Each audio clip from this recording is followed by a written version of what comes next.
Hello everybody, welcome back to Wine with Ree. I've actually got tea today, but I'll explain that in a little while. Whereas, yeah, Amy has actually rocked up with a wine, but we'll talk about that. This is Amy Conway, who we've known for a while now, haven't we, Amy? Yes. We've met each other. I reckon we met each other like 5 or 6 years ago, maybe longer. So many events. Yeah. And all of those events include alcohol as well. So I feel like every time we got together, it was like great celebrations. Yes. I think my favourite one has to be the rooftop, that boiling hot day at the top of John Lewis rooftop. And we were talking about, I think we were talking about a concealer launch or something like that. Concealer launch, yeah, that's right. That was amazing. Amy is a professional makeup artist for Bobbi Brown. And Amy, tell us, how long you've been working for Bobbi Brown? And what is different now? How are you still working for Bobbi Brown? Tell me everything. So I worked for Bobbi Brown a long time, Rhea, you know that. I've worked with them actually for over 12 years now. So yeah, probably 12 and a half years. Do you know what though? I love it just as much as the day I started. So I started on a counter, and funny enough, I was working in like TV and film, like jobs here and there. And I started speaking to someone and they said, do you know what, just try and like work part-time, like with a brand, like you'll love it. And it's true. I never look back, because the whole side of working with a brand, I really, really loved. So fast forward 12 years and I now get to be involved with all of the product development. I get to be involved with loads of really cool events. I get to work with you guys loads of the time as well, including shoots and things like that. And I think, yeah, now it's changed with the hands-on thing.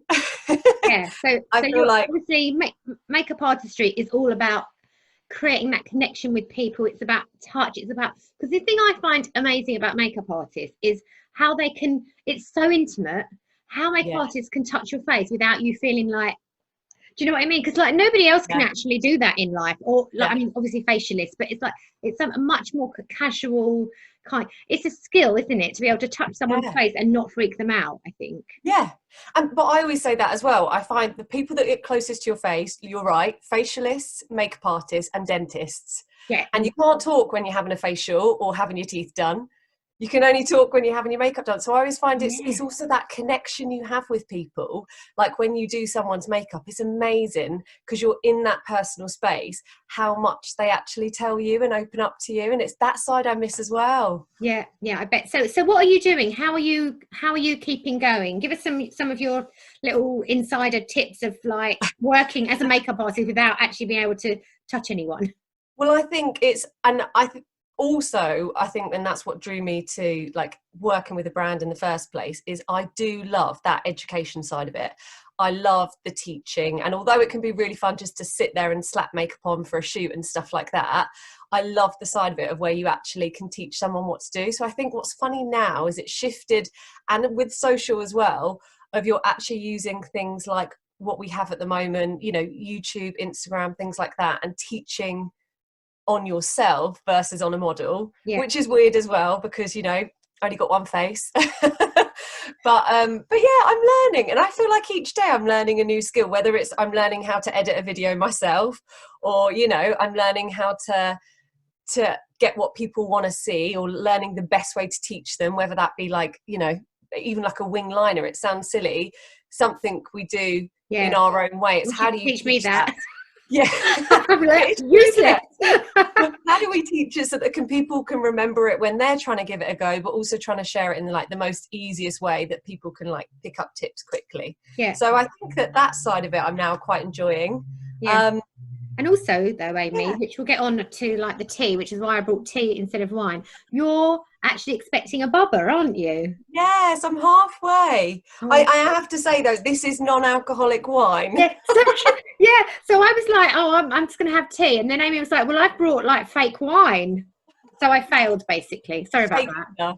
No, but like honestly, Ree, I got this. I don't know the brand of it, and I never ever drink white wine because I think it tastes nasty myself. I've always been a red wine lover. But this, and I mix it with like a little bit of elderflower tonic, and I love it. I'm well away. And you were saying before we started recording, you were saying that actually it gives you the... Yes, that, you know, when you get to sip 3 of your wine and you've just mellowed out and you're kind of like, okay, this is where I'm at now, I'm chilled. You still get that with this, I can confirm.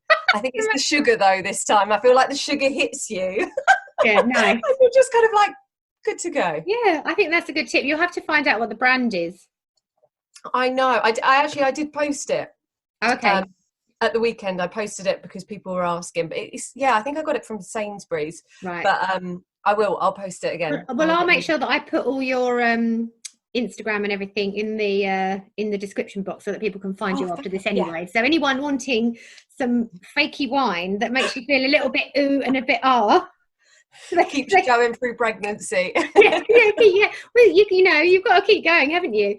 So what we thought we would talk about, because I was going to say to you, Amy, before, literally, I just did my virtual Pilates before this, which is... I love it, Ray. It's so funny. I mean, honestly, I looked like a whale because I've been eating the entire contents of everything. But I didn't have any makeup on. I literally had a bit of like BB cream on. And so I thought the best way to look like, for me, the best way to look like you're wearing makeup is to do something on your eyes, isn't it? Yeah. I think. Definitely. So I started off with this, which is the Kajal. I think this is from like a limited edition one, isn't it? It was from Christmas. Oh yeah, that's it. Yeah, it's fab. It's like that, everything that you love in a gel liner, but just in that pencil form. And this is black onyx, and it's really, I mean, honestly, it's like literally, I always shove it right in my oh, I love that.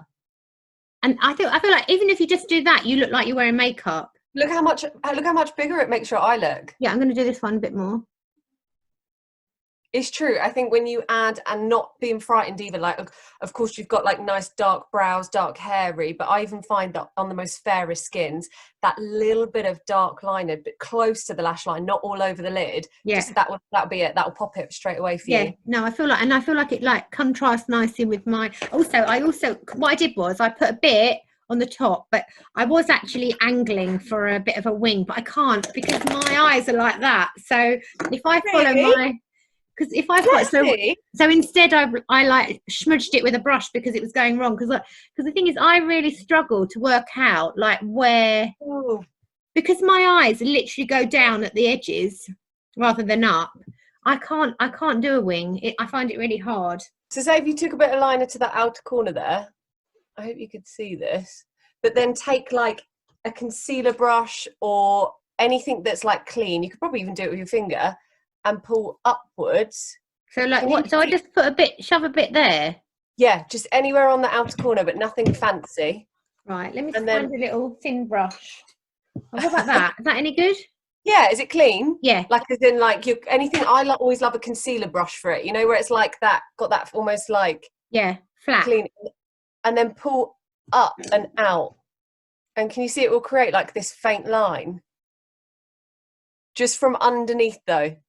Oh, have you got it? Oh, or a little bit. I'd probably say you could take your liner right on the outer corner, almost as if you're going like too low. What? So if I put it here? Yeah, that's it. Right on the outer corner, and almost so like it meets the lower lash line. And then when you take your clean brush, you're actually just going to like pull up the excess. Oh, a little lift there. I think I'm not putting enough on, but yes, let me try the other eye. Right, here, so here. Yeah, really slap it on. I can do this. And then pull up. There it is. Oh, yeah.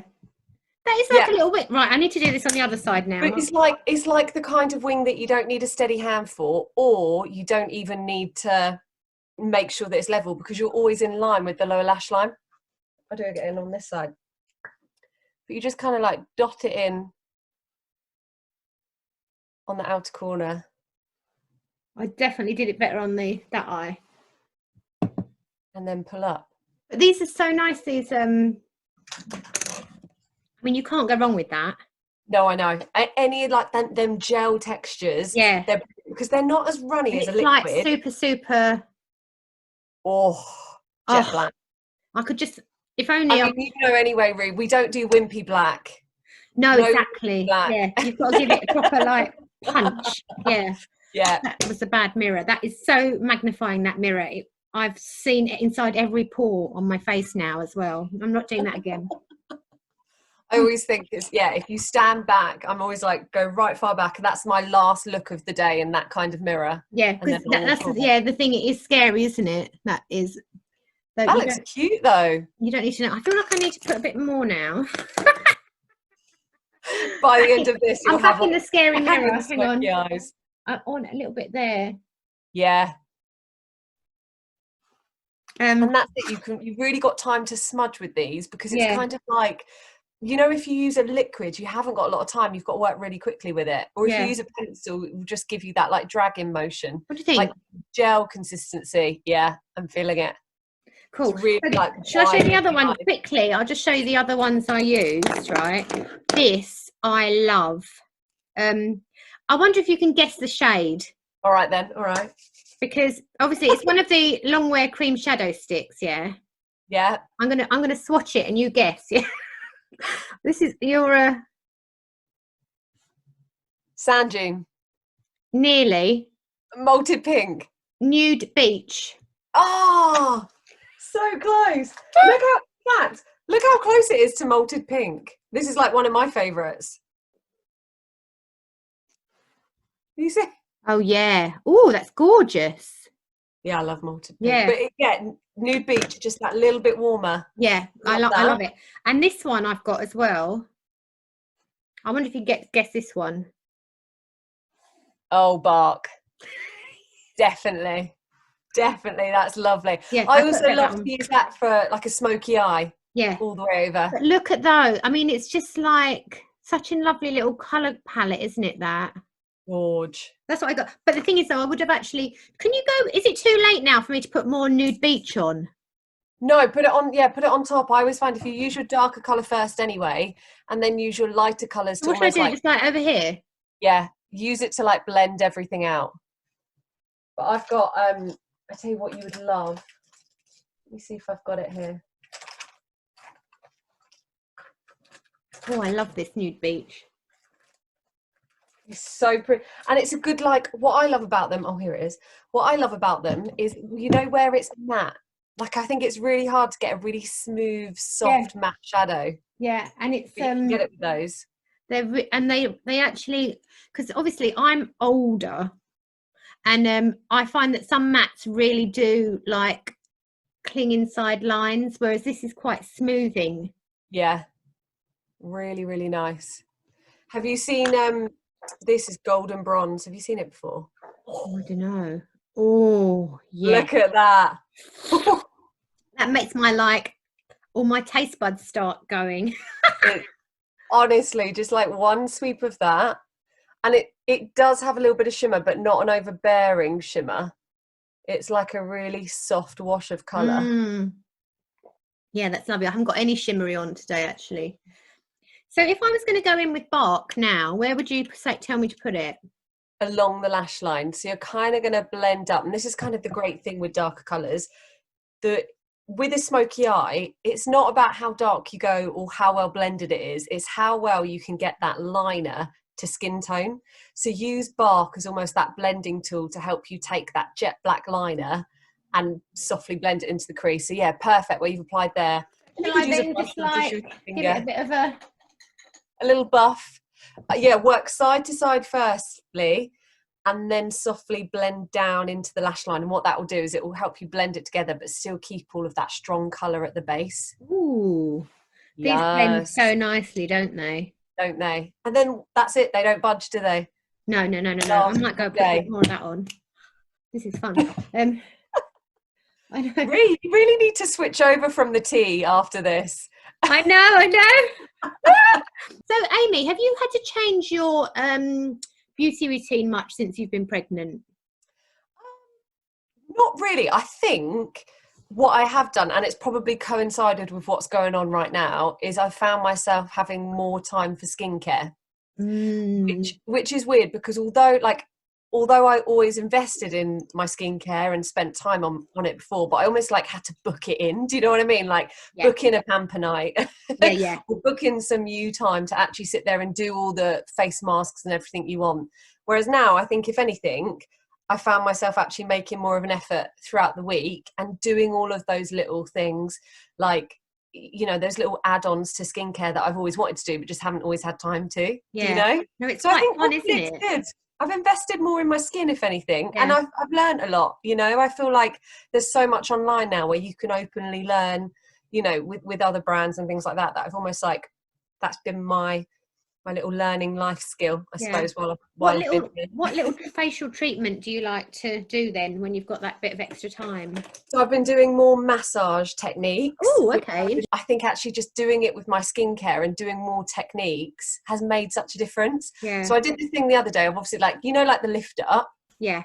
But I did this thing the other day of, like, you know, that like kind of knuckle lift that they're doing. Yeah. Have you seen it? Yeah. But so I was just doing that, and I probably spent about 10 minutes doing it like this, just with my skincare. In fact, I always use, you know, like the little remedies. Have you seen them? Yeah, yeah. They're really, really easy for stuff like that, or like oils is really good. So I've just been Michael uses one. My partner Michael uses the one that's for like blemish prone skin. What one's that? The clarifier. He loves that stuff, and it's really good for glow as well. Yeah. And that's a really good one. Like, it helps with like open pores, it helps with texture, it helps with like controlling like almost the root of the blemish. Yeah. So that's why it's a really good one. But like anything that's like that lightweight consistency like that, you can get a slip. Yeah. And so I've been doing all of this, and I kid you not, Brie, I woke up the next day and I looked at my face and I thought, something looks different there. Like, I just felt like a bit tighter, and that was it. I was like, from there I was sold. I was like, no, I'm going to continue. Yeah, I need to do more of it. Because I always feel like I'm moving on to the next thing before I've. Yeah. I feel like maybe with cleanser would be nice as well. Yeah, an oil cleanser. Oh, that would be lovely, wouldn't it? Yeah, yeah.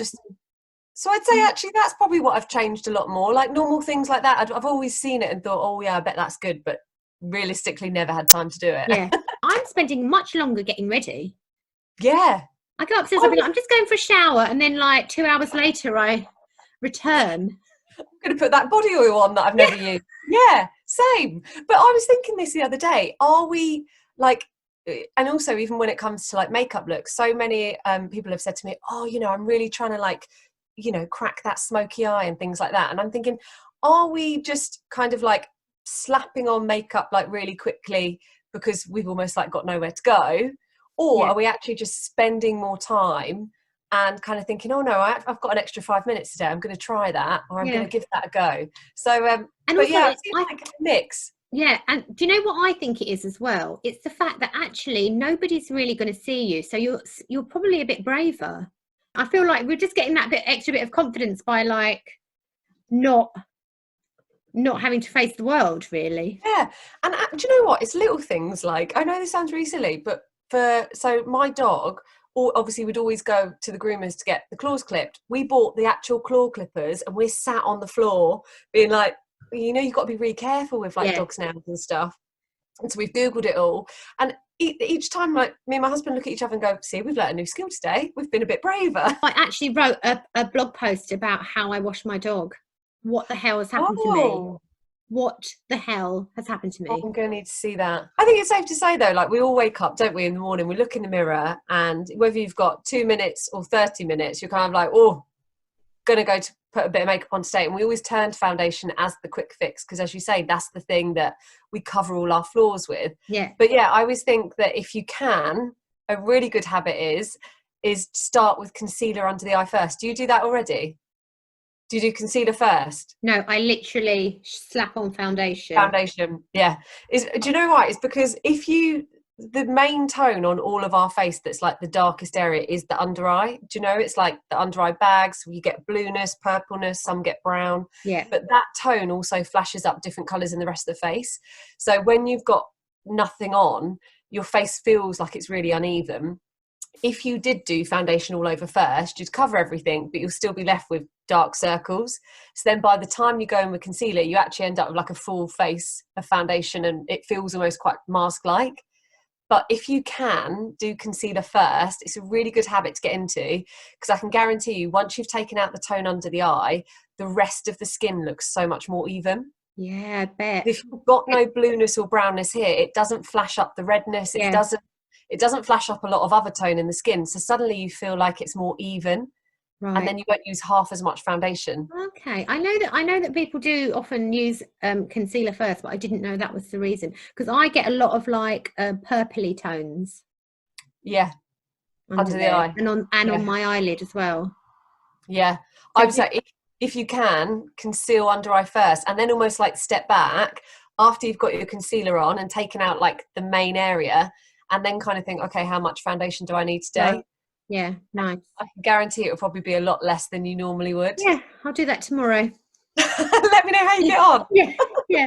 Amy, thank you so much for joining me. That was brilliant, and I'm really happy with my eye makeup now. And I think maybe I'll call you tomorrow to help me. Yeah, every day. Yeah, thank you, everybody. Amy is amazing and wonderful. She creates gorgeous Instagram content as well. So I'm gonna pop her Instagram handle in the description box. What is it, Amy? Bobbi Pro _ Amy Conway. Bobbi Pro _ Amy Conway. So I'll put a link in the description box below. Thank you so much for watching, and I'll see you next time. Bye. Thanks,